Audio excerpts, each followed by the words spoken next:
في أولمبياد عام 1976 كان هناك 8 متسابقين لنهائي سباق 100 متر. صاحب الميدالية الذهبية فيهم كان أسرع فقط بعشر من الثانية عن آخر المتسابقين 8. فرق بسيط في السرعة لكن فروقات هائلة في النتائج. في إحدى سباقات الخيل في الولايات المتحدة الأمريكية، الحصان الفائز بالمركز الأول حصل على $1,000,000، أما الحصان في المركز الثاني الذي خسر فقط بفارق مسافة الأنف حصل على $75,000. فرق بسيط في المسافة ولكن كبير في النتائج. إليك القانون: إذا استيقظت مبكرا ساعة واحدة فقط قبل الدوام وقرأت في مجال تخصصك، ستكون حصلت على 7 ساعات في الأسبوع. بعد فترة قصيرة سوف تقف شامخا مقارنة بزملائك في العمل، ويشار إليك بالبنان لأنك الخبير بينهم. إضافة بسيطة ولكن فرق كبير في النتائج: إذا ذهبت إلى المسجد قبل الأذان بقليل أو مع الأذان فإنك سوف تقرأ على الأقل 10 صفحات من القرآن الكريم، وعلى افتراض أنك تأتي مبكرا فريضتين فقط من الصلوات سوف تقرأ 20 صفحة في اليوم الواحد، أي جزءا كاملا، أي 140 في الأسبوع، وتقريبا ختمة كاملة في الشهر. إضافة بسيطة ولكن فرق كبير في النتائج. أحد الآباء يقرأ مع ابنه قصة أو كتابا باللغة الإنجليزية عندما كان في المرحلة الابتدائية 15 دقيقة أثناء تحضير وجبة العشاء. يقول أن ابنه الآن في المرحلة المتوسطة قادر على قراءة أي كتاب باللغة الإنجليزية دون أي جهد.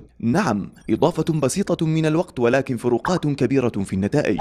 الخلاصة: مارس قانون الإضافة البسيطة في كل مجالات حياتك. انظر إلى عملك، إلى علاقاتك، إلى صحتك، إلى أبنائك، وفكر ما الذي يمكنني إضافته لأصنع الفارق. ستجد أن هناك الكثير من الإضافات البسيطة. قانون الإضافة البسيطة هو خيار رائع ومفيد جدا لمن يجد في وقته زحاما شديدا بسبب الوظيفة أو نحو ذلك. فكيف سيستفيد من هذا القانون من كان فارغا أكثر اليوم والليلة؟